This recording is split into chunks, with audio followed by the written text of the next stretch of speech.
Vamos a seguir entonces con esta fiesta de Sukkot. El título de la predicación de hoy es Que no se nos olvide Sukkot. Porque, para hacer un resumen muy rápido, fiestas bíblicas que Dios establece en su palabra, en su calendario.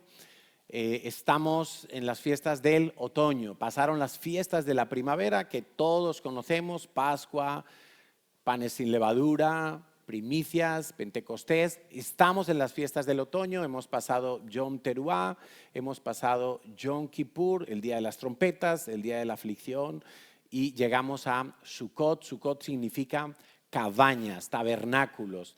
Es una fiesta de mucha alegría y sobre todo también de muchas enseñanzas. Es una de las fiestas donde más cosas podemos aprender y más aplicaciones podemos sacar para nuestra vida. La fiesta de Sukkot. Vamos a Levítico capítulo 23 porque quiero que leamos la instrucción exacta y detallada y precisa que Dios dejó en su palabra.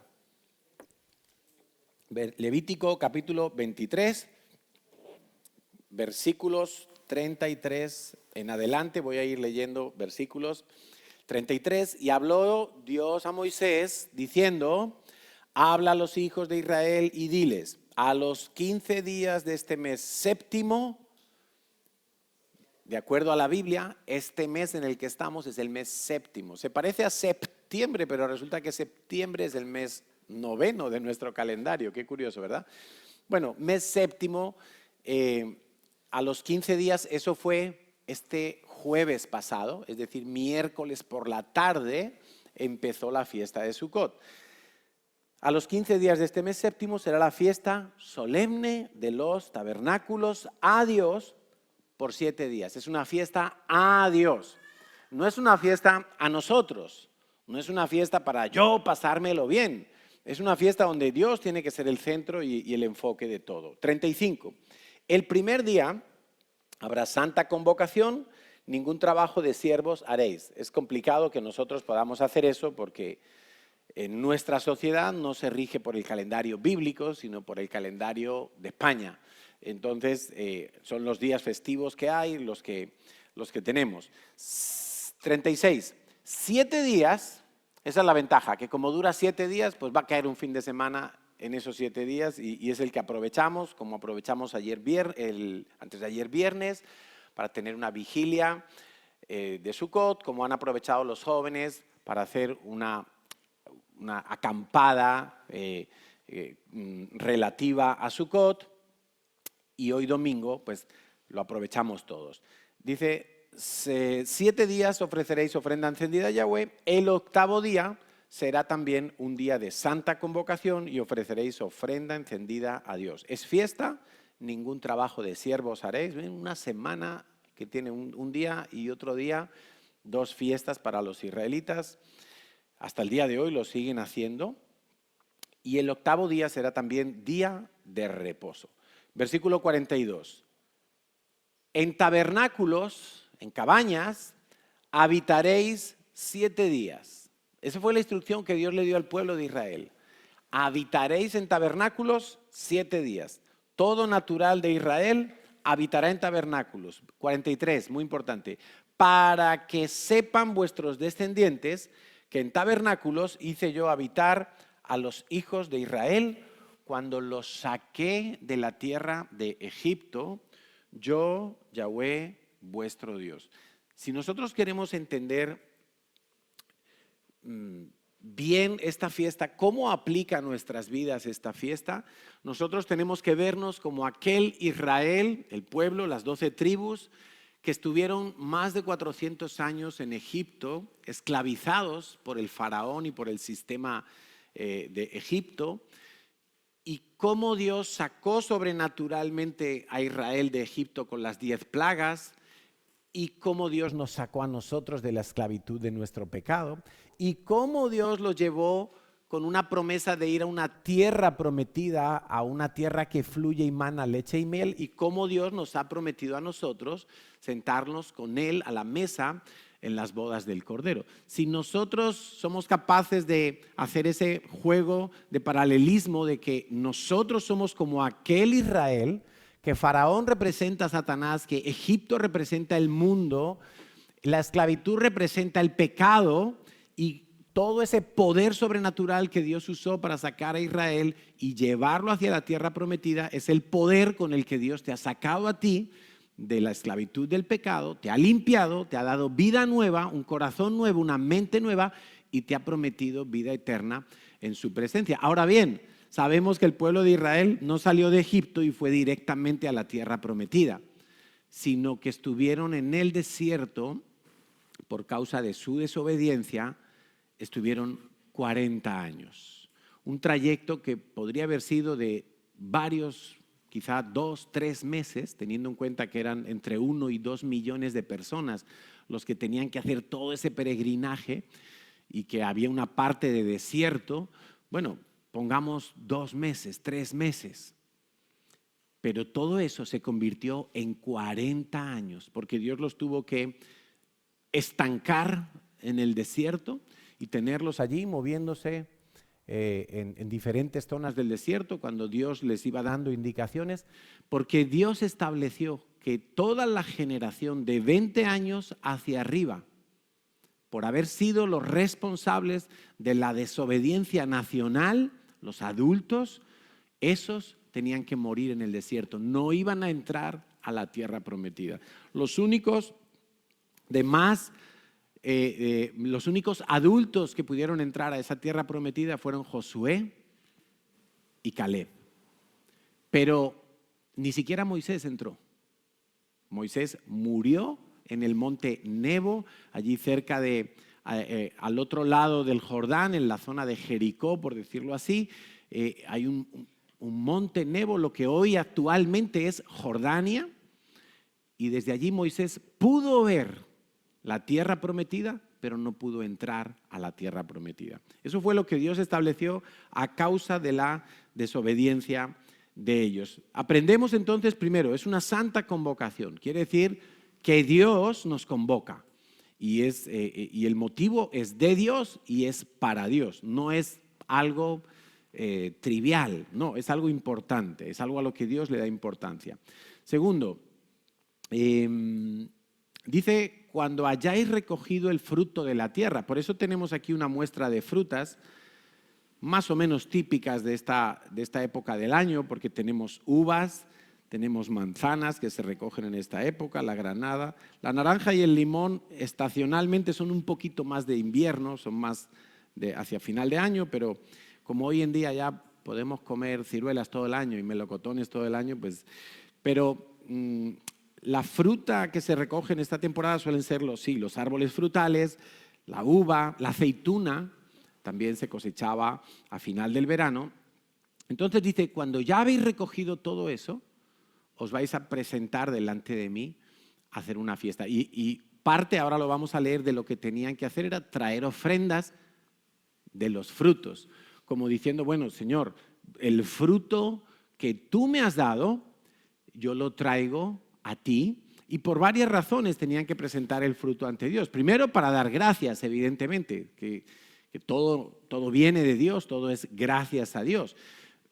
Para reconocer su fidelidad y su cuidado, porque si en estas plantaciones hubiera habido una granizada, pues hubiera destrozado mucha cosecha, o una plaga de langostas, o una plaga de termitas, o de cualquier otro bicho de los que afectan a las frutas, pues se hubiera perdido la cosecha, pero Dios era fiel y cuidaba de su pueblo. También porque al venir con los frutos delante de Dios tenemos la fe de que es Dios el que lo ha propiciado, pero es Dios el que lo seguirá haciendo a favor de sus hijos.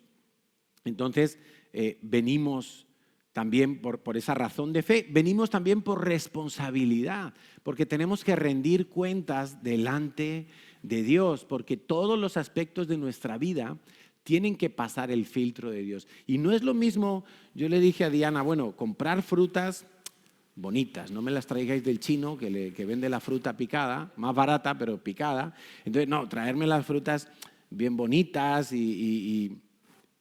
porque el fruto en tu vida habla de lo bien que te ha ido o de lo regular o de lo mal que te ha ido. Y sea como sea que te ha ido, tú tienes que rendir cuentas delante de Dios. Tú vas a tener que presentarte delante de Dios con el fruto y quizá con vergüenza, quizá con gozo, decir, Señor, este es mi fruto. Eso es una responsabilidad. Vamos a tener que rendir cuentas de nuestro cuerpo, de nuestro dinero, de nuestra familia, de las oportunidades que Dios nos ha dado para servir, para ayudar, si las hemos aprovechado o no, de los dones, del llamado, de la obediencia al Evangelio y de qué hemos hecho nosotros con el Evangelio. Os recomiendo que escuchéis, los que no lo hayan hecho, la predicación de Jacobo Bock en CCI Madrid de la semana pasada, porque habló un tema que ya habíamos oído hace un par de años, pero que ahora lo ha pulido más y más, y Dios le ha dado más revelación, es la parábola de las minas.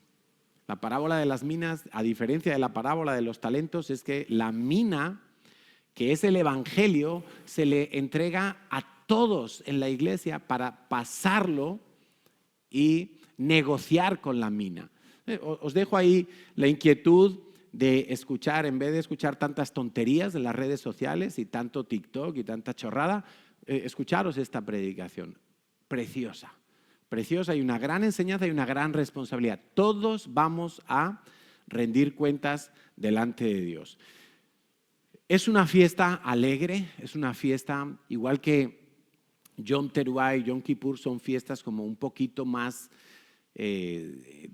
serias en el sentido de recogimiento, no es de tanta celebración. Sukkot sí, Sukkot es una fiesta realmente en todo el sentido de la palabra, fiesta, para celebrar, para alegrarse con el Señor y del Señor, para compartir juntos, para compartir comida, para traer alabanzas, es una fiesta de mucha alegría y de mucho colorido. Y hay algo de lo que acabamos de leer que dice el versículo 43, para que lo sepan tus descendientes, que yo, Yahweh, os hice habitar en el desierto, cuando os saqué de la tierra de Egipto, os hice habitar en tabernáculos. Ahora, ¿por qué lo tendrían que saber nuestros descendientes? ¿Qué tenían que saber aquellos descendientes que salieron de Egipto? Imagínate, cuando salieron de Egipto, los de 20 años para arriba finalmente murieron, no entraron a la tierra prometida, pero los de 20 años para abajo, cuando entran a la tierra prometida ya tienen cerca de 60 años. Entre 40 y 60 años tienen los que entran a la tierra prometida. Y a ellos se les dice, vuestros descendientes tienen que saber que habéis habitado en tabernáculos, en cabañas, en chozas, durante 40 años en el desierto. Ahora, eso tiene que tener sí o sí una enseñanza también para nosotros. Nosotros que ya estamos en Cristo, que estamos camino a la tierra prometida, Dios nos dice que nuestros descendientes tienen que saber cómo nos ha sacado Dios de Israel. O sea, y en verdad el pueblo de Israel es algo asombroso, porque todos sabéis que, bueno, ahora Israel, tenemos que seguir orando por la nación de hoy de Israel, porque está en guerra. Está en guerra contra 7 enemigos, ejércitos poderosos diferentes, algunos más poderosos que otros. Pero, por ejemplo, el ejército de Irán es muy potente. Irán presume de tener armas nucleares. Irán tiene petróleo, y lo cual se traduce en dinero. Y sobre todo tienen odio por Israel. Y tenemos que seguir orando porque, bueno, pues hay una situación ahí muy conflictiva, una situación de guerra, de muerte, y los enemigos de Israel odian a Israel. O sea, en cuanto tienen la mínima oportunidad van a tratar de hacer daño. Pero de la misma manera que ellos salieron de Egipto de una forma absolutamente sobrenatural, imposible para ellos salir de Egipto si no hubiera sido con la intervención de Dios, lo mismo te ocurrió a ti y a mí. Si Dios no interviene en nuestra vida, nosotros hubiéramos muerto o seguiríamos muertos en nuestros delitos y pecados. Si Dios no llega a venir a tocar nuestra puerta, tú y yo estaríamos todavía destinados al infierno. Estaríamos absolutamente separados de Dios, sin esperanza, sin ninguna perspectiva buena para nuestras vidas. Quizá entretenidos en nuestros pecados y en nuestra juerga y en nuestras cosas de esta vida, pero desde luego la ignorancia de algunos no va a evitar que vayan al infierno. O sea, cuando algunos dicen, no, Dios no existe, yo no creo en Dios, y se tapan los ojos para no ver la creación, Dios no existe, Dios no es nada. Los que niegan a Dios también se van a tener que presentar delante de Dios y van a tener que rendir cuentas delante de Dios. O sea, la ignorancia o la pretendida ignorancia no exime de la culpa. Y de la misma manera que aquella nación salió de Israel, de Egipto, poderosamente, y eso lo recuerdan mucho en la Pascua, y es lo que te venía diciendo antes, se me fue el hilo de la idea. Durante la fiesta de Pascua, por ejemplo, los israelitas tienen que contar a sus hijos, los de hoy, tienen que contar a sus hijos cómo salieron sus antepasados de Egipto, cómo fueron esas plagas, qué le pasó al faraón, cómo se abrió el mar y los tragó, cómo ellos fueron por el desierto, y lo cuentan. Y cuando vienen a Sucot, lo vuelven a recordar, porque salieron, pero resulta que estuvieron en tabernáculos, no pudieron llegar a la tierra prometida. Ahora, nosotros no nos podemos olvidar de dónde nos sacó Dios. Y esa es una pregunta interesante que tú te puedes hacer. Tú recuerdas claramente, tú eres consciente plenamente de lo atrapado que estabas en el pecado, de la maldición que había sobre tu vida. ¿Eres consciente realmente, eres capaz de dimensionar que lo que Dios hizo fue algo totalmente sobrenatural? Que tú estabas muerto y ahora estás vivo, que no veías y ahora ves, que estabas lejos y ahora estás cerca. La Biblia dice, en cierta ocasión el Señor Jesús en Lucas contó una parábola de un hombre que debía no sé cuánto y otro que debía menos, y los dos se les perdonó, pero el que más amó fue el que más se le había perdonado. Por eso es importante que tú no olvides lo mal que estabas cuando Dios vino a tu encuentro. No lo olvides, porque si lo olvidas, dejas de amar a Dios. Pero el que recuerda todo el tiempo de qué basurero le sacó Dios, ese no deja de amar. Lo mismo pasó con aquella mujer que derramó su frasco de perfume carísimo, que era como el salario de un año de una persona, de un sueldo medio, y lo derramó a los pies de Jesús. ¿Por qué una persona es capaz de desprenderse de algo tan valioso y hacerlo como una ofrenda para lavar los pies a Jesús? Los pies, imagínate, no la cabeza, los pies, que era lo más sucio en aquella época, que iban en sandalias. Pues porque esa persona estaba inmensamente agradecida, porque sabía de dónde la había sacado el Señor. Y como lo sabía que estaba en la peor condición social, que era alguien rechazada socialmente, estigmatizada totalmente, sin ninguna opción de reinserción, con nada de buena expectativa, pero Jesús la amó, la rescató, la aceptó, le dio identidad, le dio dignidad, y esa persona estaba amando a Jesús literalmente con todo lo que tenía. Otra razón por la que hay que contarlo a los descendientes es porque a veces las cosas van despacio. Y yo no sé vosotros, pero bueno, con los hijos uno quiere que no crezcan, ¿no? Y que sean toda la vida chiquititos y así como una esponjita, una bolita. Pero no, también los hijos crecen. Pero a veces en la iglesia, en las conversiones, las cosas no van tan rápido como quisiéramos. Y muchas veces lo hablamos con los pastores o con los líderes de la iglesia, ¿no? Cómo cuesta que alguien se convierta y se plante firmemente en el reino de los cielos y empiece a dar frutos para Dios. Porque mientras el pueblo de Israel estuvo 40 años en el desierto, ellos no podían fructificar, ellos no podían construir casas, por ejemplo, porque eso era algo temporal. No podían hacer proyectos Fue cuando llegaron a la tierra prometida y de la mano de Josué fueron conquistando todas esas tribus cananeas, desechándolos y asentándose ellos en la tierra, fue que empezaron a construir ciudades. Fue que empezaron las familias a prosperar, a labrarse un futuro, a comprar una hacienda por aquí, a dejar herencia a los hijos, en definitiva la vida.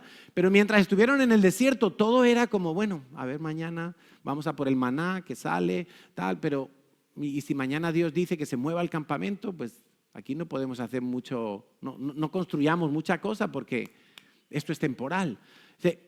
Y a veces las cosas van despacio en nuestra vida, pero es por la desobediencia. Porque si el pueblo de Israel estuvo en el desierto, fue por la desobediencia, no fue por capricho de Dios. Fue porque habían sido desobedientes. Fue porque se quejaron contra Moisés, contra Dios, murmuraron contra Moisés, contra Dios. Mira, la murmuración y la queja estancan tu vida definitivamente. Hacen que te quedes totalmente estancado. Y si lo consentimos a nivel de iglesia, eso estanca la iglesia, eso estanca una empresa, eso estanca un ministerio, eso estanca cualquier cosa. Y Dios tuvo que dejar que murieran en el desierto los de 20 años para arriba porque no fueron dignos de heredar la tierra prometida. Entonces, vigilemos qué es lo que puede estar frenando el desarrollo de los planes de Dios en nuestra vida. Dios definitivamente no quiere que tú estés como estás hoy. Quiero que lo sepas, y esto no es algo profético, esto es algo que está en la mente de Dios, esto es algo que está en el diseño de Dios, que tú lo puedes ver a lo largo de su palabra. Dios no quiere que te quedes como estás hoy. A uno Dios le dio 5 talentos y cuando vino el Señor a ver las cuentas y el tipo dijo, mira, he producido otros 5, entonces Dios le dijo, buen siervo y fiel, sobre lo mucho te voy a poner. O sea, Dios siempre está pensando en ti. Acuérdate lo que vimos al principio de las fiestas solemnes. Los planes de Dios son cíclicos, pero son progresivos. Cada vez el anillo es mayor, la espiral de crecimiento tiene que ser cada vez mayor. Dios está pensando en ti, en más cosas, en más fruto, en más capacidad, en más revelación, en más compromiso, en más entrega, en más santidad de lo que tú puedas tener ahora. Aunque ahora estés bien y estés viviendo el proceso de Dios bien, Dios está pensando en ti en unas dimensiones mayores. A veces nosotros mismos nos estancamos porque nos acomodamos, como ya no hay más para mí, ya estoy haciendo el tope. No, Dios siempre va a tener algo más. Dios es creativo, Dios es ilimitado en sus recursos, en su llamado y en su poder. Lo que es seguro que estanca nuestro crecimiento y nuestro caminar en la vida cristiana hacia el destino que Dios nos ha puesto a cada uno es la desobediencia. Si yo desobedezco, yo me estanco porque Dios no puede caminar con los desobedientes. Acuérdate que el yugo de Jesucristo está aquí en uno de los arcos del yugo, en el otro estás tú. Quiere decir que tú tienes que caminar por donde dice Jesucristo. No es yo tirando para acá y Jesús tirando para allá. Eso no es ponerse el yugo de Jesucristo. Entonces, la desobediencia hará que nosotros, uno mismo, tu familia, quizá tu carrera profesional, quizá la desobediencia hace que tú estés dando vueltas en el desierto y no entras a la tierra prometida a construir y a desarrollar todo lo que Dios tiene pensado y preparado para ti. Otra razón por la que los descendientes tenían que saber que Dios los había hecho habitar en tabernáculos, pues es porque el tabernáculo, la cabaña, representa algo temporal, no es lo definitivo. Y de la misma manera, en esta vida nosotros no podemos pensar que lo que tenemos aquí y ahora, por más que crezca, tampoco es lo definitivo, es algo temporal. De hecho, Pablo habla de cómo nuestro cuerpo físico es un cuerpo temporal, es un tabernáculo que dice se va a deshacer. Todos conocemos, todos tenemos antepasados que han fallecido y la vida sigue, pero el cuerpo se deshizo, el cuerpo muere y se deshace, pero tenemos la promesa de Dios de que vamos a recibir cuerpos celestiales, cuerpo nuevo, un cuerpo parecido, pero no igual. Entonces, aun cuando nos toca en esta vida sufrir enfermedades, penalidades, pérdidas, nosotros tenemos que estar pensando de esta manera: bueno, Señor, esto es temporal. O sea, si una enfermedad me llega a matar, muere mi cuerpo, pero yo no muero. Porque automáticamente, como le dijo el Señor al ladrón de la cruz, hoy estarás conmigo.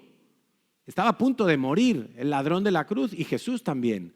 Pero Jesús le dijo: hoy estarás conmigo en el reino de los... ¿Cómo iba a estar? Pues evidentemente su cuerpo no. El cuerpo de aquel ladrón fue a una tumba, lo enterraron. No sabemos dónde ni qué pasó con él. Pero el alma y el espíritu de aquel ladrón pasaron directamente a la presencia del Señor hasta que reciba su cuerpo nuevo en el día de la resurrección. Entonces, cuando nosotros vemos las dificultades de la vida, cuando nosotros vemos que hay injusticias, que hay corrupción, que hay crisis, que hay guerras, que hay incertidumbre en algunos aspectos, que la política se mueve en un sentido muy diferente al de la palabra de Dios, cuando vemos contratiempos, aún estando haciendo bien las cosas con el Señor, nosotros tenemos que pensar: Señor, esto no es lo definitivo. A mí me espera lo definitivo. Por eso dice la Biblia: pon tus ojos en Jesús. No pongas tus ojos en las noticias. A mí me encanta leer noticias. Yo soy de los que coge el periódico todos los días, y varios periódicos. Los leo de izquierdas, los leo de derechas, los leo independentistas, los leo constitucionales, los leo de todos los colores, de aquí y de allá. Porque me gusta enterarme de qué pasa en el mundo y cómo piensa el mundo y qué opina el mundo de lo que está pasando, y lo contrasto con la palabra de Dios. Y es impresionante. Ese ejercicio es tan rico porque como yo tengo esto, la palabra de Dios, por verdad absoluta, cuando viene todo esto y uno dice: no, que va a subir el petróleo, que el COVID, y yo digo: Señor, ¿pero por qué se asustan tanto? Si esto es temporal, si todas las crisis mundiales no van a poder acabar con mi vida, jamás, porque la palabra de Dios se cumple, lo sabes, ¿no? Todo lo que Dios ha prometido se va a cumplir. Bueno, entonces espera lo definitivo.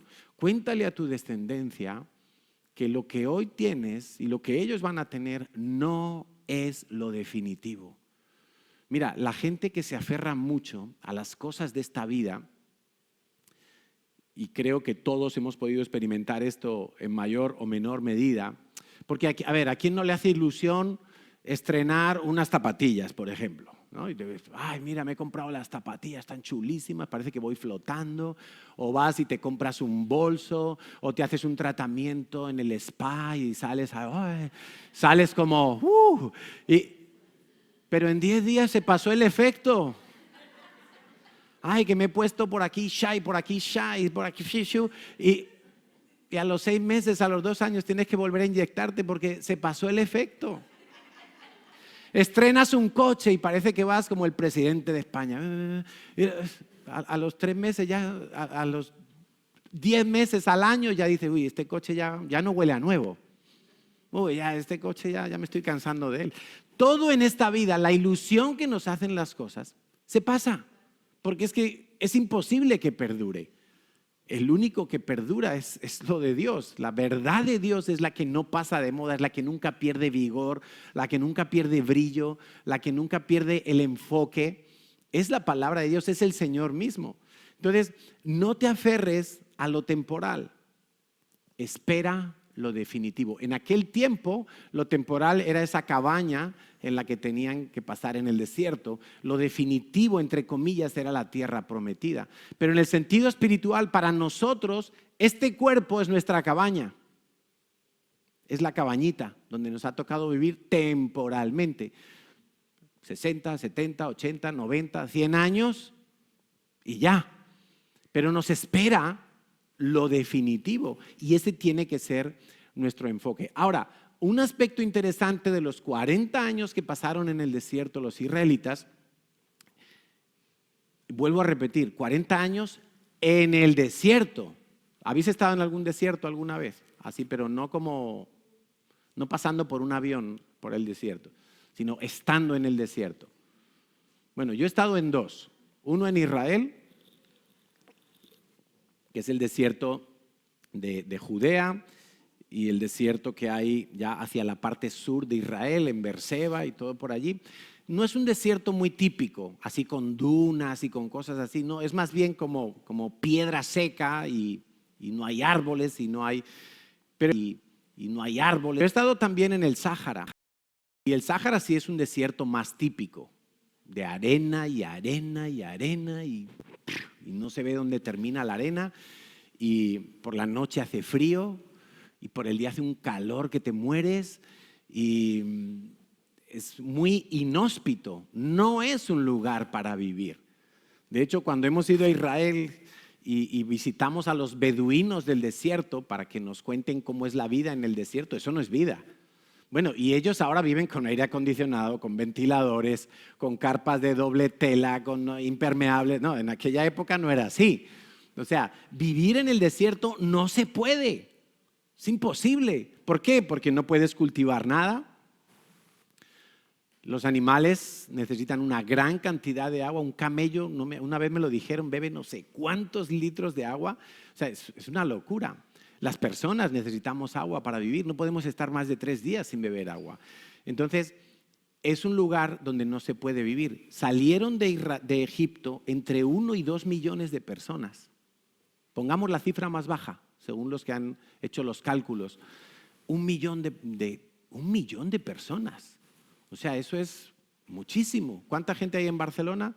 3 millones y medio, creo. Bueno, hazte cuenta. 1 millón de personas, niños, jóvenes, adultos, ancianos, una buena cantidad de animales. ¿Cómo hacían? Bueno, esa es la otra parte de la historia, que a pesar de que Dios los tuvo durante 40 años en el desierto, ellos murieron de viejitos, pero no murieron por falta de comida, no murieron por falta de agua, no murieron porque las víboras les picaron. Dios les dio sobrenaturalmente el sustento a 1 millón de personas durante una travesía en el desierto. Si dijéramos que hoy en día Dios nos sustenta sobrenaturalmente, nos queda más difícil de ver, porque tú vas al Mercadona, llenas tu carrito de la compra, sacas la tarjeta, a veces ni dinero metálico, ¡pum!, pagas y ni te duele. Y te vas a casa con tu provisión. Pero en el desierto no había Mercadona. En el desierto era el maná. El maná. O sea, tú imagínate 40 años Dios produciendo maná para tanta gente. Y todos los días que salían estaba el maná. Y cuando alguno quiso, por si acaso mañana no hay, voy a coger más. Llegaba la noche y a la mañana siguiente ya se había descompuesto, ya estaba con moho, no se podía comer, porque Dios quería que salieran todos los días a buscar el maná, a comprobar la fidelidad de Dios, que Dios seguía siendo Dios y Dios seguía sustentándolo. Lo mismo con el agua. Dios les dio agua de la peña de Oreb, Dios les hizo agua en cada lugar que necesitaban para toda la gente. Cuando venían las víboras les dio la solución, la serpiente de bronce, etc. O sea, sus ropas no envejecieron 40 años. Ahora, tú imagínate, hoy estamos en 2024. En 2064 venimos a la predicación y yo salgo con esta chaqueta que la estoy estrenando hoy, igualita. Lo único que, como no estaba Natalia, le he planchado mal el cuello, he hecho 2 rayas. He hecho 2 rayas aquí porque no. 40 años y la chaqueta, mira, intacta. El lino no se ha arrugado, no le han salido bolas, no tiene... ¿Tú te imaginas eso? El zapato, 40 años y caminaron por el desierto para arriba y para abajo, caminaron, no fueron en camello todo el día y su calzado no se estropeó. Eso es algo sobrenatural. Claro, ellos no tenían medios para ir a la tienda y comprarse o cambiar ropa con otra gente, no. No se estropeó durante 40 años. Pero es que es más, durante el día, en un desierto de esos puede pasar de 50 grados centígrados, pero no hay ningún árbol. Dios puso una nube gigantesca, una nube.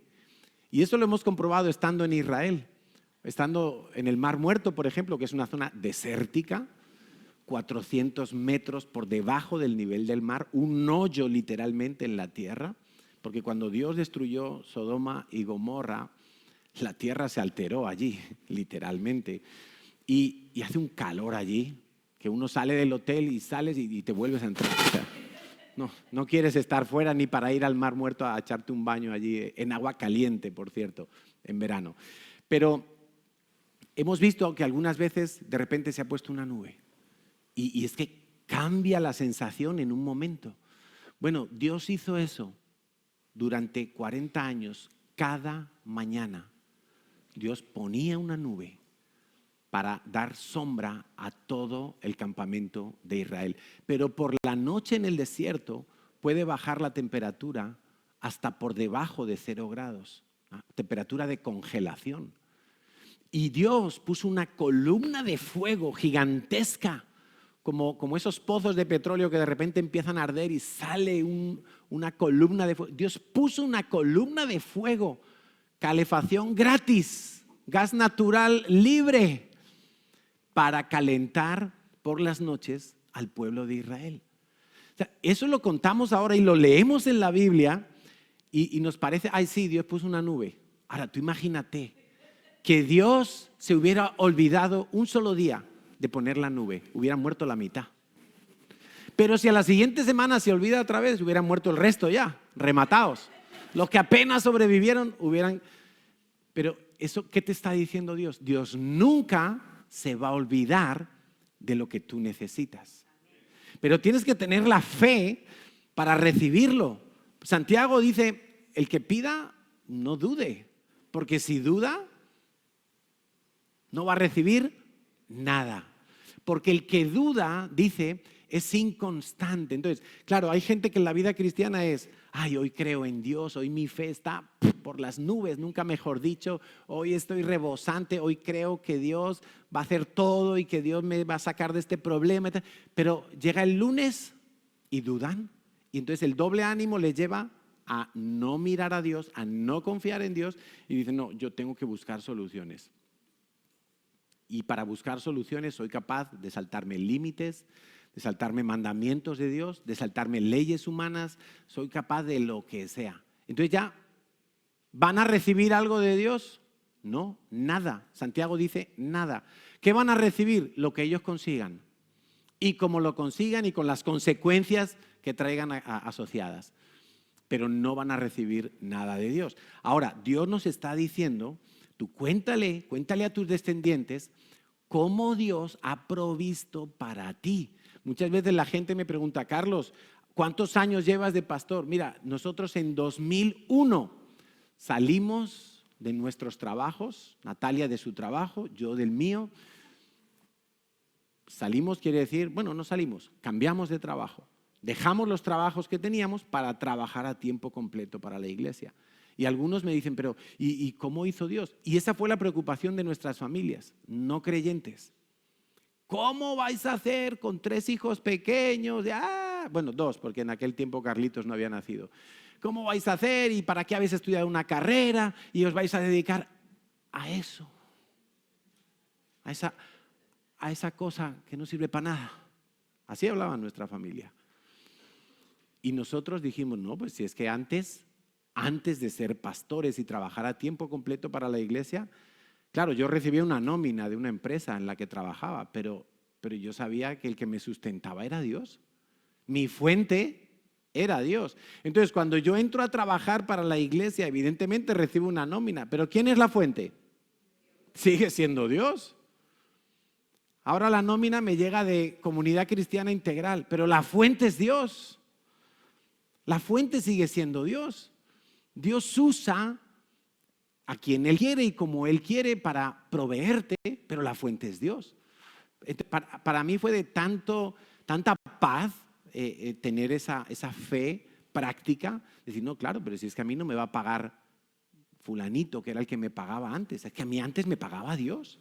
Mi responsabilidad era hacer mi trabajo, pero quien me sustentaba, y resulta que tanto antes como después de ser pastores, Dios te sustenta no solo por el trabajo que tú haces y que esperas recibir un salario a cambio, porque si no yo sería un asalariado y nunca en mi vida he querido ser un asalariado. Los que trabajan por dinero, pues no es el enfoque del reino de los cielos. Tú trabajas para vivir, tú trabajas, en nuestro caso además, porque hay una vocación y un llamado, pero el que te sustenta siempre es Dios. Y yo lo he visto toda mi vida desde que me convertí en el año 92, toda mi vida, cómo Dios ha sido el que ha traído en cada etapa y en cada temporada las provisiones que necesitábamos. A veces han sido contactos, a veces ha sido la oportunidad de hacer un curso en la empresa para formarte y resulta que por ahí salió una nueva oportunidad y un aumento de sueldo. Tantas y tantas cosas cuando compramos el piso en Madrid, todo fue como tan milagroso que si yo lo hubiera querido planificar, lo hubiera hecho de otra manera, 100% seguro, y seguramente con peores resultados. Entonces, no te aferres a lo material, pero recuerda siempre que Dios te va a dar todo lo que tú necesites. Por eso no merece la pena aferrarse, no merece la pena guardar, ay, por si acaso. Y mira, ahorrar es bueno y yo lo aconsejo, pero no pongas tu confianza en el ahorro, porque el que te sustenta sigue siendo Dios. Sigue siendo Dios, no es otro. Hace poco hubo una noticia, ya ni me acuerdo el nombre, pero que murió en un barco, ¿no? Creo que fue un magnate, un multimillonario, ¿sí? Y en un momento por ahí perdió la vida. ¿Dónde está todo lo que tenía? Alguien lo está disfrutando, pero él no. Él ya no. Deuteronomio capítulo 16. Vamos a leer un poquito más acerca de la instrucción que Dios dio sobre esta fiesta. 3 veces cada año aparecerá, Deuteronomio 16, 16. 3 veces cada año aparecerá todo varón tuyo delante de Dios, de Yahweh, tu Dios, en el lugar que Él escogiere. ¿Cuál es el lugar que Dios había escogido? A ver, ¿la CCI? No. ¿Qué lugar escogió Dios para que Israel celebrara sus fiestas? Jerusalén. Jerusalén sigue siendo la niña de los ojos de Dios. Jerusalén sigue siendo el lugar donde Dios mira atentamente todos los días lo que allí está ocurriendo. Tú sabes que cuando el Señor Jesucristo vuelva, como Él prometió, Él va a poner su pie en el monte de los olivos y va a entrar al templo de Jerusalén, que cuando Él vuelva ya estará reconstruido. Allí no va a haber mezquita ni mandangas. Allí habrá un templo, pero no va a ser un templo como el que hizo Salomón ni como el que reconstruyeron en el tiempo de Herodes. Va a ser un templo del Señor. Y Jesús vendrá y pondrá su pie en el monte de los olivos, Zacarías, y entrará al templo como rey, como sumo sacerdote. No como hace 2000 años, que vino como siervo, como cordero sufriente al que tenían que matar. 3 veces se presentará todo varón en el lugar que Dios escogiere. En la fiesta solemne de levadura, panes sin levadura, que es la misma de la Pascua, en la fiesta solemne de las semanas, que es la fiesta de Pentecostés, y en la fiesta solemne de los tabernáculos, y ninguno se presentará delante de Dios con las manos vacías. O sea, esa canción de con manos vacías, vengo, no, hay que cambiarle la letra. No es teológicamente, no nos vamos a poner allí, pero Dios dice que nuestra actitud cuando nosotros venimos a celebrar algo que Él nos ha dicho que tenemos que celebrar, algo que para él es importante y que es solemne, algo que es profético, algo que nos está hablando de lo que ha de venir, bueno, pues Dios dice, no vengas con las manos vacías. Mira, cada vez que tú te presentas delante de Dios, no vengas con las manos vacías. Ten siempre algo que ofrecer a Dios. Y no hablamos simplemente de dinero, por supuesto, diezmos, ofrendas, simplemente de dinero, por supuesto. Estamos hablando de tu propia vida, estamos hablando de tus talentos, estamos hablando de tus capacidades, estamos hablando de tu alabanza, estamos hablando de gratitud. No vengas de espectador delante de Dios.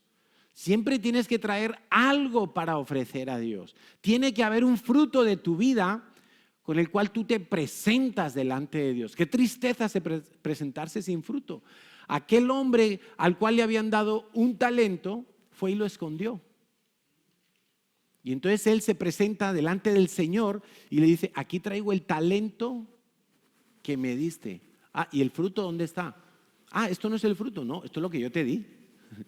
El fruto tiene que ser más.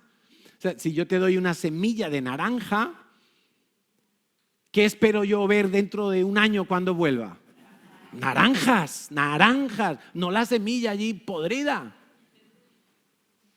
Bueno, es lo mismo que tenemos que entender con el Señor. Yo siempre me tengo que presentar con algo para ofrecer a Dios. Varios nombres recibe esta fiesta de Sukkot por parte del pueblo de Israel. Y es interesante porque aunque ellos no tienen la revelación completa, porque han rechazado a Jesucristo como Mesías, entonces ellos se quedaron en la ley y un poquito más de entendimiento, pero no tienen la revelación completa. Pero sin embargo usan varios nombres, que en este caso y en esta fiesta en concreto, sí tiene mucho sentido, porque uno de ellos es la época, le llaman a esta fiesta la época de nuestro regocijo. ¿Por qué? Pues porque, claro, han pasado las fechas de las fiestas de las fiestas que te motivan al arrepentimiento, al examen delante de Dios, y viene ahora Sukkot, y vienen las cosechas, y viene la ofrenda de los frutos, y entonces, claro, es un motivo de regocijo. Dios ha sido bueno, Dios nos ha dado muchas cosas, entonces vamos a celebrar a Dios, que nos da la vida y nos da todo lo que necesitamos. Otro nombre es la fiesta de la recolección. ¿Por qué? Pues por esto mismo, porque en esta fecha, arrancando el otoño, antes del invierno ya se han recogido todos los árboles frutales, calabazas, berenjenas, manzanas, uvas, calabacín, etcétera, aceituna, y pues es la fiesta de la recolección. Pero hay otro nombre más, que es la fiesta de las naciones. Todos estos son nombres que se le da en Israel hasta el día de hoy a esta fiesta de tabernáculos, que es como la llama Dios en su palabra. ¿Y por qué le llaman también la fiesta de las naciones? Pues por la profecía que está en Zacarías capítulo 14. Todavía no se ha cumplido, se cumplirá sin duda alguna. Y dice lo siguiente, bueno, Zacarías 14 es un capítulo que viene hablando todo relacionado a los últimos tiempos, cosas que todavía no se han producido. Y una de ellas dice que se van a levantar todas las naciones de la tierra y van a venir contra Israel. Escucha esto, porque ahora son en Gaza los de Hamás, en el norte Líbano los de Hezbollah, apoyados por Irán, que es en verdad el que pone el dinero. Ayer un dron de fabricación iraní fue y atravesó el territorio de Israel hasta Cesarea Marítima. ¿Os acordáis de Cesarea Marítima? Que tiene un acueducto allí junto al mar y que hay unas ruinas, los que habéis estado en Israel. Bueno, por allí cerquita vive Benjamín Netanyahu, el primer ministro de Israel. El dron atravesó, no saben por qué los sistemas de defensa de Israel no lo interceptaron a tiempo, y explotó cerca de la vivienda de Netanyahu. Casi se lo cargan a él y su mujer. No estaban en la casa, pero se levantarán todas las naciones, ¿vale? Y dice en Zacarías, hace una descripción espeluznante de qué les va a pasar a los ejércitos que vengan contra Israel. Y la descripción que hace, estoy hablando de memoria, dice algo así que tal cual están de pie, las cuencas de sus ojos se van a consumir, la lengua se le queda pegada al paladar y desaparece. O sea, y eso tiene mucho parecido con lo que es una explosión nuclear, una desintegración y ahí quedan fritos en un momento. Bueno, Zacarías viene contando todo eso, todo ese juicio que va a haber contra las naciones que se levanten contra Israel, y dice en el versículo 16, todos los que sobrevivieren de las naciones que vinieron contra Jerusalén, escucha, porque esto es profético y esto se va a cumplir, subirán de año en año para adorar al Rey, en mayúscula, está hablando de Jesucristo, a Yahweh de los ejércitos y a celebrar la fiesta de los tabernáculos. Mira, de ninguna otra fiesta solemne de las que están en Levítico capítulo 23, de ninguna otra se dice que se vaya a celebrar durante el reino de 1000 años que va a tener Jesucristo aquí en la tierra, antes de que haya cielos nuevos y tierra nueva. O sea, para ubicarnos, que alguno puede estar diciendo ahora, ¿qué? 1000 años. Cuando ocurra esa batalla final de las naciones contra Israel y por fin venga el Señor a reinar en Jerusalén, lo que va a ocurrir es que en ese momento empieza un reino de 1000 años. 1000 años de reinado de Jesucristo en la tierra, capital en Jerusalén. Él pondrá presidentes, primeros ministros, embajadores, alcaldes, jueces, de entre los creyentes de todas las generaciones que hayan sido fieles al Señor. Y es ahí donde se cumple lo de sobre lo mucho te pondré. En la parábola de las minas, sobre no sé cuántas ciudades te pondré. Ahí entra tu fidelidad. En esta vida es el rango que tú vas a tener en la vida venidera al menos en ese reino de 1000 años. Bueno, cuando el Señor Jesús va a venir es porque ya terminó esa guerra contra Israel. Todas las naciones en ese reino de 1000 años que habían subido y los que habían sobrevivido, Dios les impone una tarea. Todos los años tienen que subir a Jerusalén a celebrar la fiesta de los tabernáculos. Por cierto, cuando en la Biblia dice subir a Jerusalén, no es que se van a subir en un avión o en unas escaleras mecánicas. Jerusalén está 800 metros por encima del nivel del mar. O sea, Israel es un país bastante pequeño. En extensión es un poco más que Cataluña. Bueno, más que Cataluña, pero es un país pequeño. En algunas partes de Israel, el ancho de Israel son, no sé, 80 kilómetros, 100 kilómetros. La costa, donde está Tel Aviv, que no es la capital de Israel, está a 0 metros sobre el nivel del mar, evidentemente, está a nivel del mar, pero es que Jerusalén en el interior, ya cerca del Jordán, está a 800 metros. Y es uno de los puntos más altos de todo Israel. Está el Monte Hermón, que es más alto, y alguna otra montañita, pero como ciudad es la más alta. Entonces, todos los pueblos cuando venían a Jerusalén, ¿qué tenían que hacer? De una o de otra manera, venían de Jericó, venían de la costa, da igual, tenían que subir a Jerusalén.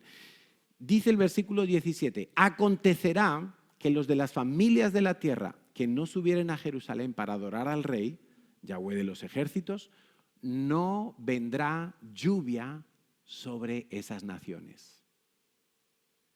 Eso es una maldición. Aquella familia, aquella nación que no cumpliere con este mandamiento, tendrá sequía. Y la sequía ya sabéis que es sinónimo de pobreza, empobrecimiento, deterioro social. La no lluvia es una tragedia, la sequía es una tragedia. 18. Y si la familia de Egipto no subiere y no viniere, sobre ellos no habrá lluvia. Vendrá la plaga con que Yahweh herirá a las naciones que no subieren a celebrar la fiesta de los tabernáculos. La plaga es la no lluvia, la sequía. Esta será la pena del pecado de Egipto y del pecado de todas las naciones que no subieren para celebrar la fiesta de los tabernáculos.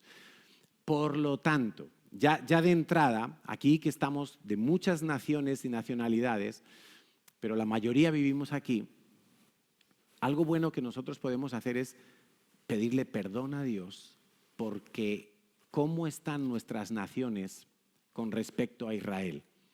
Yo como español me da vergüenza lo mal que desde España se trata a Israel. Los colombianos aquí ni hablemos con el presidente que tenéis ahora, que odia literalmente a Israel y es amigo de todos los que atacan a Israel. Otras cosas a lo mejor las hace bien, no lo sé. Lavarse los dientes o algo así. Pero en España estamos en el mismo camino. O sea, qué vergüenza que hace un año, 7 de octubre, se produce una masacre de gente asesina, terroristas que entran al territorio de Israel, matan niños, ancianos, los queman en hornos de fuego delante de sus padres a los bebés. Los meten al microondas a los bebés y delante de sus padres le dan al play para que el niño muera.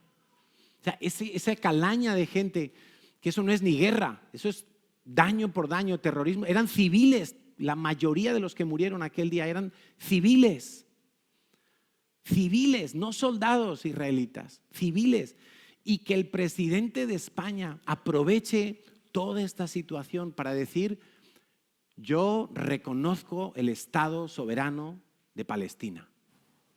En este momento, ¿tú crees que tienes que hacer eso? A mí como español me da vergüenza, me da vergüenza. Tenemos que pedirle perdón a Dios, porque va a haber un juicio de las naciones, y el juicio de las naciones, que también va a ser en esos últimos tiempos, cuando habla el Señor en Mateo 24 de las cabritos que van a ser puestos a la izquierda y las ovejas a la derecha, esas separaciones depende de cómo la nación haya actuado a favor o en contra de Israel. Votaciones en la ONU, apoyos, vetos, chantajes económicos, propuestas de que, aquí hay alguna persona que trabaja en alguna empresa cuyo dueño es israelita y les han hecho sabotaje en la empresa. Imagínate hasta dónde llega la enajenación de la gente. Bueno, tenemos que pedir perdón, seas del país que seas. Mira a ver qué está haciendo tu país por Israel.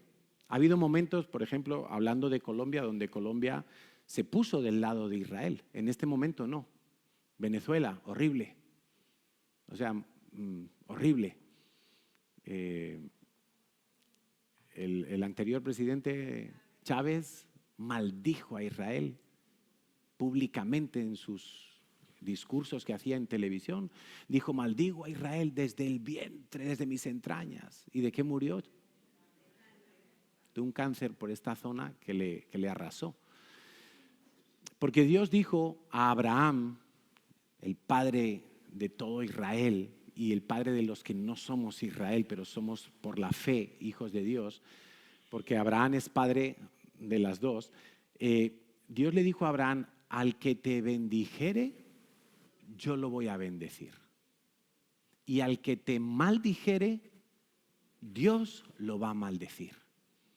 Y ahí están las dos simientes, la simiente de Israel y la simiente de la iglesia, que es la de la fe, la de los creyentes por la fe. Entonces, alguien que va en contra de Israel y alguien que va en contra de la iglesia de Dios, se las va a ver con Dios. Yo no quisiera estar en su pellejo.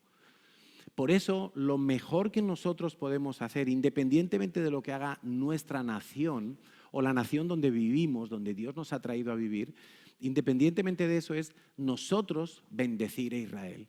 Enseñar a nuestros hijos a bendecir a Israel, a apoyar a Israel, a orar por Israel, a estar del lado de Israel. Y estar ahí. No es una cuestión de política.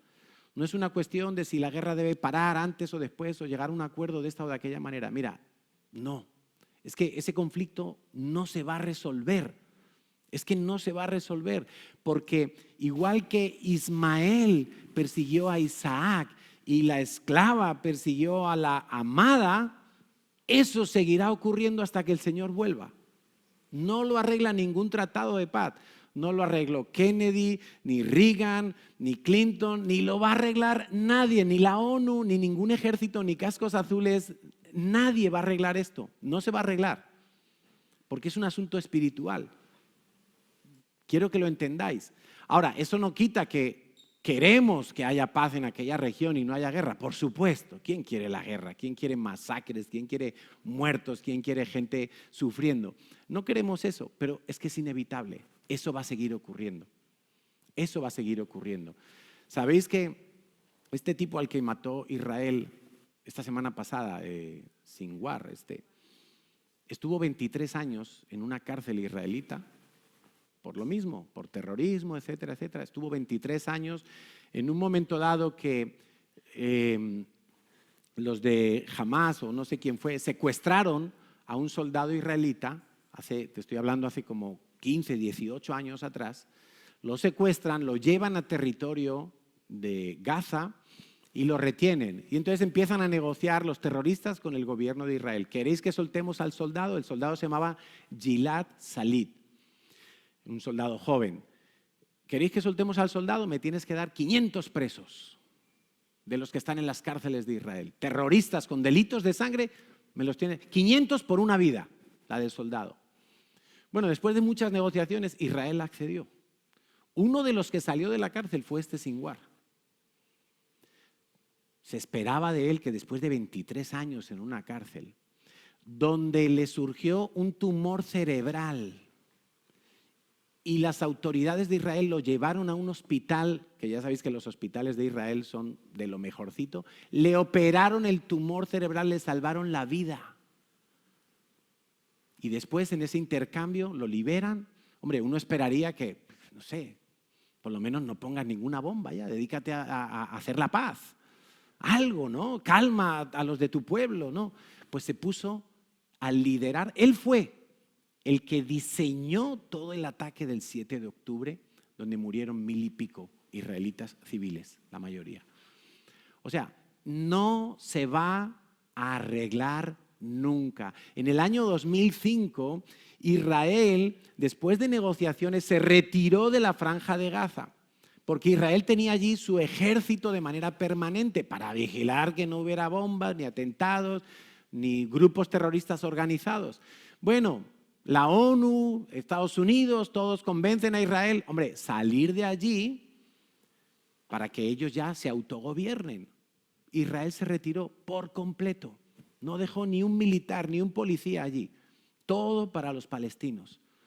2005, desde 2005, ¿cuántos túneles ha clausurado Israel bajo la frontera para meter terroristas a ir a hacer un atentado a cualquiera de las ciudades de Israel? ¿Cuántas mentiras, promesas incumplidas, cohetes lanzados hasta que ha llegado esta situación? En menos de 20 años. Tienen una red de túneles más grande que el metro de Barcelona, o tenían, porque gracias a Dios Israel está tratando de destruir toda esa infraestructura. Tenemos que pedir perdón por el pecado de nuestros países de origen y por el pecado de España, donde vivimos, y clamar a Dios que nuestras autoridades se pongan del lado correcto. Porque, mira, yo no sé si tú te has dado cuenta, pero en España, cíclicamente, no sé, 6, 5 años, sequía. Aquí en Cataluña, que estamos al norte de España, lo más retirado de África, y con problemas de sequía. Eso no se había visto. Pero, claro, necesitamos nosotros que tenemos el conocimiento y la revelación de lo que dice la palabra de Dios y que sabemos cuál es el lado correcto según Dios, no según X partido político o según la ONU, pues hombre, tenemos que arrepentirnos en nombre de nuestras naciones. Amén. Y es algo de lo que vamos a hacer, pedirle perdón a Dios y clamar hoy para que Dios mande lluvia en todos los sentidos a España. Otro nombre que tenía esta fiesta era la fiesta de la dedicación. ¿Por qué? Porque históricamente Salomón inauguró oficialmente el templo de Jerusalén en una fiesta de los tabernáculos. Y esto nos lo cuenta la Biblia en segundo libro de Crónicas, capítulos 5 y 6.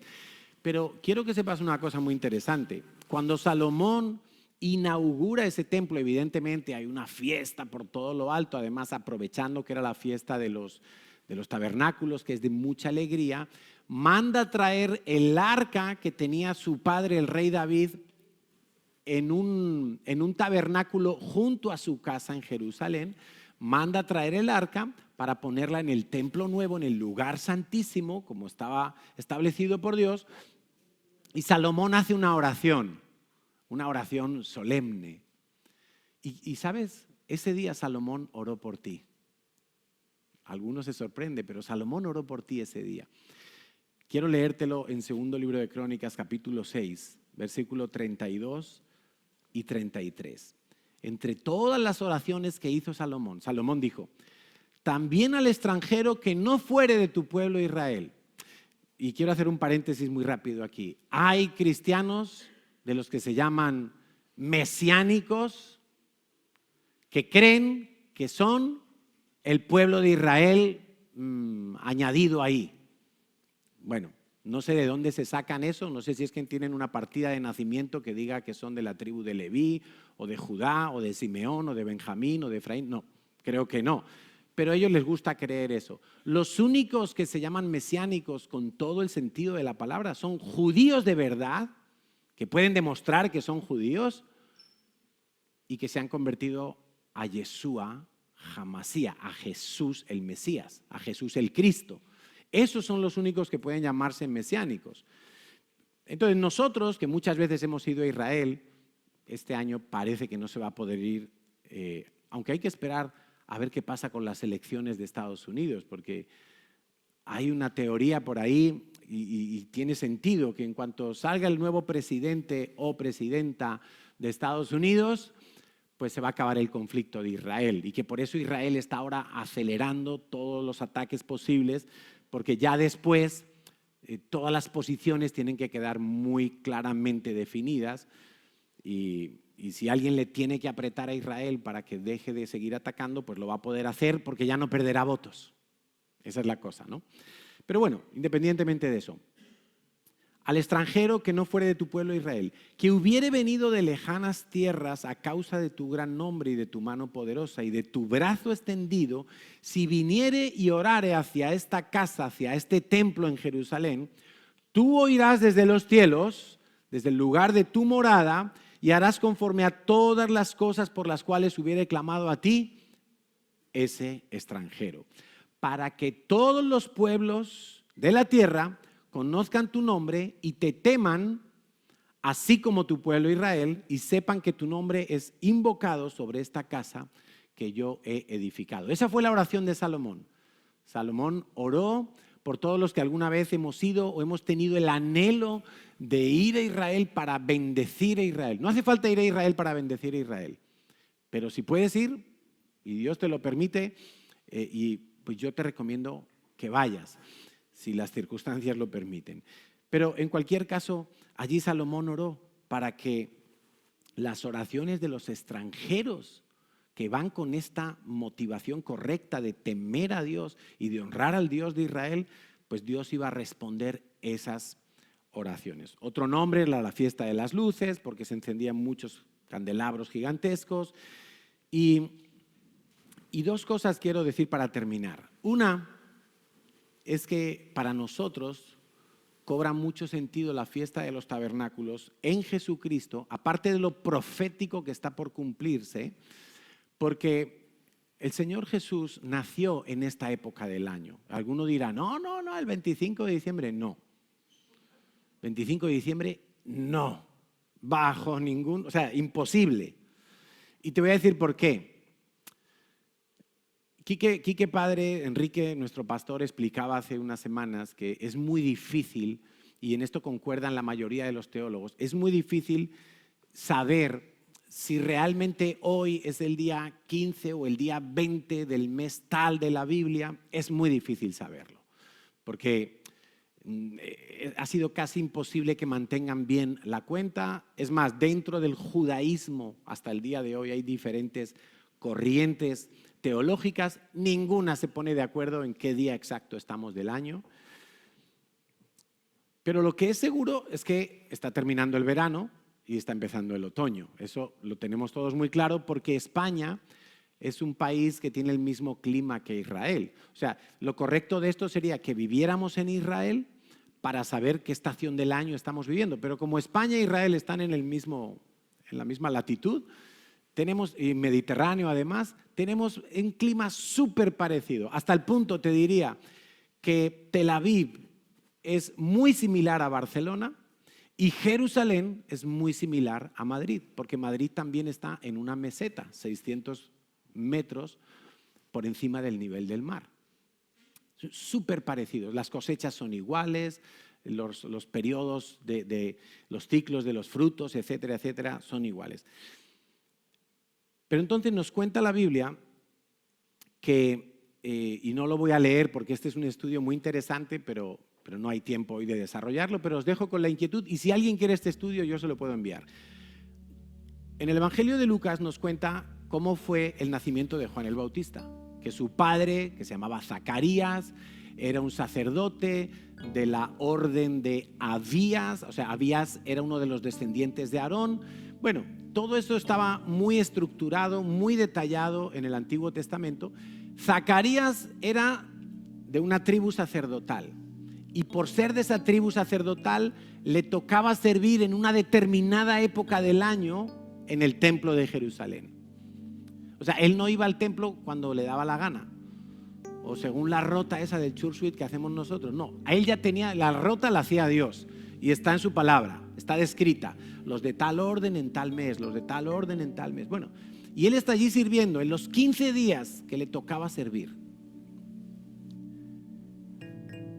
Y estando de servicio en el templo, se le aparece un ángel y le dice: tu mujer va a quedar embarazada, será un niño, será especial, apartado para Dios, le llamarás Juan, porque él va a anunciarte. Bueno, y le da toda la profecía. Él no lo cree, no está muy seguro, y entonces Dios le dije: te vas a quedar mudo hasta el día que nazca tu hijo. Por listo, por dudar. Bueno, él se va para casa. La Biblia cuenta que él embaraza a su mujer. Pues si se sabe cuándo estaba sirviendo y vuelve a casa, pues imagínate, después de 15 días sin ver a la parienta, eso tuvo que ser rápido. La deja embarazada y nace Juan el Bautista 9 meses después, evidentemente. Y eso nos lleva a saber cuándo nació Juan el Bautista, pero también nos lleva a saber cuándo nace Jesús, porque la Biblia relata que Jesús es 6 meses menor que Juan el Bautista. Porque cuando Elizabeth está embarazada de 6 meses, viene María a visitarla y ella está recién embarazada. Eso nos cuentan los evangelios, ¿no? Entonces, si tú vas uniendo todas esas fechas, es una cuestión puramente matemática, pues resulta que Jesús nació entre septiembre y octubre. Y damos un margen ahí de flexibilidad, porque no todos los embarazos son exactos, porque bueno, es prudente dar ese margen. Septiembre-octubre. Eso es muy, muy fácil de calcular con todos estos datos que están todos en la Biblia. Ahora, otro dato más. Nos cuentan los evangelios que cuando los pastorcillos de Belén están con las ovejas por la noche en el campo y los ángeles les anuncian el nacimiento del Mesías, dice la Biblia que los pastores estaban durmiendo en el campo. Durmiendo, al raso, dice. Al raso quiere decir, me pongo aquí mi paja, me acuesto y me tapo con lo que sea y yo estoy viendo el cielo. No están metidos en un refugio, no están metidos al raso. En diciembre es imposible eso. Es absolutamente imposible. Hace un frío que pela en diciembre en Israel. Pero que pela, que yo he estado en enero en Israel, por ejemplo, y abrigo, guantes, bufanda. Una vez me metí al Jordán en enero. Casi no salgo. No sé a quién se le ocurrió que quería bautizarse ese día y tocó meterse allí. Y nuestro pastor Enrique iba más preparado porque iba con un traje de neopreno. Digo, qué listo Enrique, ¿eh? Y nosotros aquí en traje de baño. Mira, sentí un fuego alrededor de donde me llegaba el agua, que ese día no sé qué me pasó. Bueno, mucho frío. Es imposible que los pastores de ovejas duerman a la intemperie en diciembre en esa zona del país. Es imposible, no se da ni a día de hoy. Eso tenía que ser en una época antes donde el clima todavía permitía eso. Otro dato, Juan 1:14, y aquel verbo fue hecho carne. Estamos en el Nuevo Testamento. Y habitó entre nosotros. Esa palabra habitó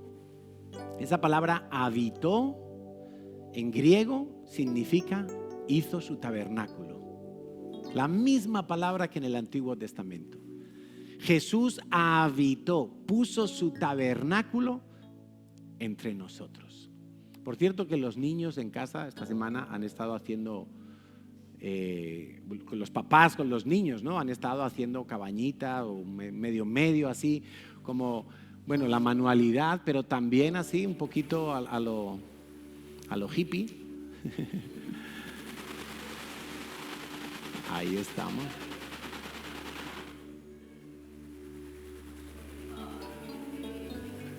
Han estado haciendo su suca. El escudo ese. Bueno, muy bonitos. Mira, Caleb ahí, Aranza, David. Qué bonitos. Bueno, ellos han estado haciendo su manualidad porque los papás tenemos que enseñarles a nuestros hijos el significado de esta fiesta. Y lo dejo como dato. Para nosotros perfectamente podría ser la fiesta en la que nació el Mesías. Y eso explicaría por qué todas las posadas estaban llenas. Porque en esa fiesta todos los judíos, que las circunstancias se lo permitieran, tenían que subir a Jerusalén y celebrar esta fiesta. Y en el camino, pues claro, se iban quedando en diferentes lugares. Había algo que se hacía en la época de Jesús en esta fiesta, y vamos a ponernos en pie para terminar. Era algo que no estaba en los mandamientos originales que Dios le dio al pueblo de Israel, pero los judíos quisieron hacer como algo simbólico durante la fiesta de los tabernáculos para pedir la bendición de Dios, porque estaba terminando un ciclo de cosechas y iba a empezar el siguiente. Había que preparar la tierra, necesitaban la lluvia tardía, necesitaban lluvia en general. Y si no, mira, por mucho que trabaje un agricultor, si no llueve, mal. Se pierde toda la inversión, no hay producción, no hay economía para la familia, es una ruina cuando hay sequía. Entonces ellos, en el tiempo en el que Jesús vino a la tierra hace 2000 años, Jesús dice, nos cuenta en el Evangelio de Juan capítulo 7, que una de las veces estaba en Jerusalén y era la fiesta de los tabernáculos. Y él estaba por allí con sus discípulos y él estaba enseñando y haciendo milagros. Y dice que en Juan 7:37, en el último y gran día de la fiesta, si leemos los versículos anteriores sabemos que está hablando de tabernáculos, Jesús se puso en pie y alzó la voz diciendo.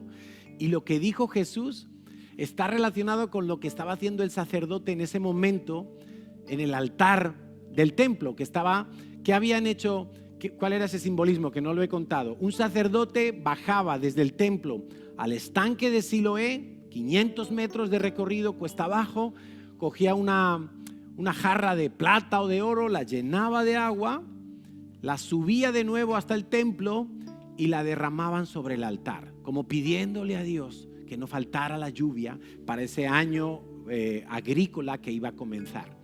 Como Señor, bendícenos con la lluvia, ¿no? Te damos gracias por la lluvia que ha venido y nos ha permitido esta cosecha que ahora estamos celebrando, pero te pedimos la lluvia para la siguiente cosecha. Y estando en eso, Jesús en el último día de la fiesta se puso en pie y alzó su voz. Tú imagínate, levantó la voz. Si alguno tiene sed, venga a mí y beba. Jesús está escenificando lo que estaba haciendo el sacerdote, pero él está diciendo, yo soy agua. Dice, el que cree en mí, versículo 38, como dice la Escritura, de su interior correrán ríos de agua viva, un manantial que no se acaba. El que cree en mí. Ahora, Jesús se había puesto en pie allí y por allí había miles de personas y él proclama: el que cree en mí, de su interior correrán ríos de agua viva. Esto dijo del Espíritu que habían de recibir los que creyesen en él, porque aún no había venido el Espíritu Santo, que vino después de morir él 50 días en Pentecostés. Jesús está diciendo: mira, ¿habéis estado alguna vez en la montaña y habéis visto un manantial de agua salir ahí de la roca o de el nacimiento de un río? Un manantial que es agua limpia, no contaminada, fresca, que da igual que sea invierno, verano, allí está brotando el agua. Qué cosa tan rica, ¿no? Cuando uno va de excursión a la montaña y encuentra uno aguas vivas y se puede beber. Y se puede beber sin miedo, no es como la del Besós, que uno bebe y se le quedó la lengua ahí ya. O la del Llobregat, te bañas y sales sin brazos allí. Pero agua viva, agua viva es eso, agua que corre. Y Jesús dice: mi espíritu, el espíritu que voy a derramar sobre los que creen en mí, es agua viva. Es como el agua viva, no se agota, siempre está refrescando tu vida, siempre está trayendo gozo, siempre está trayendo vida, siempre está dándole sentido a tu vida.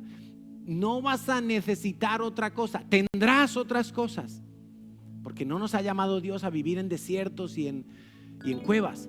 Tendrás cosas, pero eso no va a ser lo que te llene. Te va a llenar la presencia de Dios, el Espíritu Santo dentro de ti. No es lo exterior, no es que te compras un chalet, no es que haces un viaje, no es que estrenas un coche, no es que te casas, no es que tienes hijos. Que gloria a Dios si tienes todo eso, qué bonito. Pero eso no te va a llenar por completo. Yo soy el agua viva que va a brotar de tu interior. Y eso lo dijo Jesús en la fiesta de los tabernáculos, porque esa es nuestra aspiración, la llenura del Espíritu Santo hasta el día que estemos cara a cara con Dios y se haya cumplido totalmente nuestro peregrinaje por esta tierra. El Señor Jesús dijo, lo quiero volver a leer, porque la fe viene por el oír y el oír la palabra de Dios.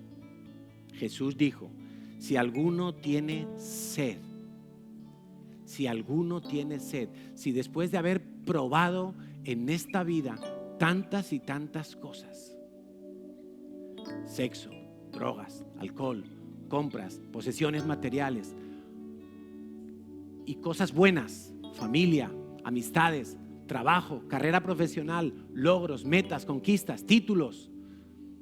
Si alguno todavía, después de haber buscado y probado, si alguno tiene sed,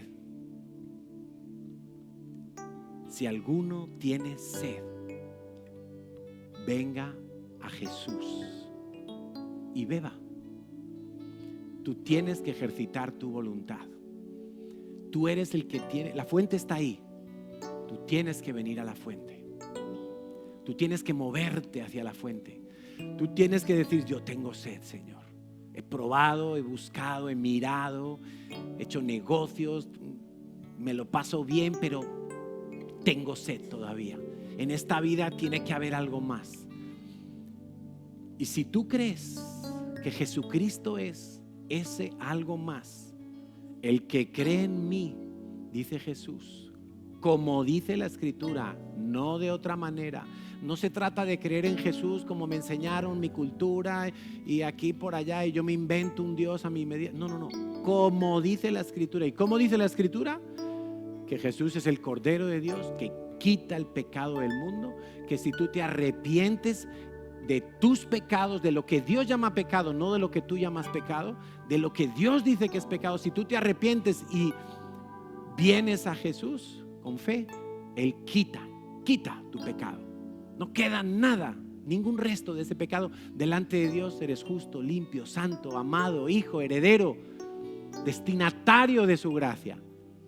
Así es como dice la Escritura. Entonces dice Jesús, el que cree en mí, como dice la Escritura, y viene y bebe, entonces él mismo se convierte en un manantial, en un río de agua viva. Y de ese Espíritu Santo, de ese poder, de ese amor, de esa capacidad sobrenatural, otros van a beber.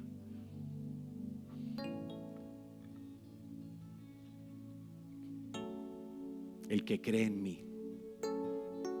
Hay tantas cosas para creer en esta vida, tantas cosas para creer. La gente se gasta el dinero llamando a teléfonos de estos de adivinos, de brujos, de horóscopos.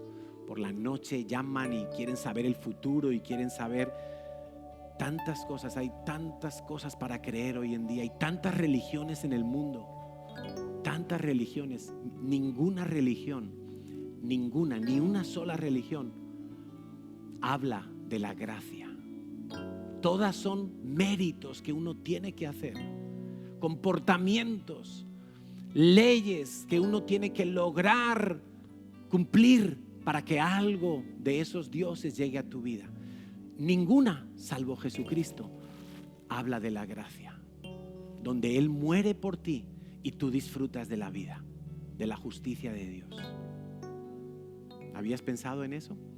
Algunos dicen, ¿por qué el cristianismo tiene que ser la religión verdadera? Bueno, mira, hazte musulmán si quieres y a ver qué te dice Alá y a ver dónde vas a estar después de morir.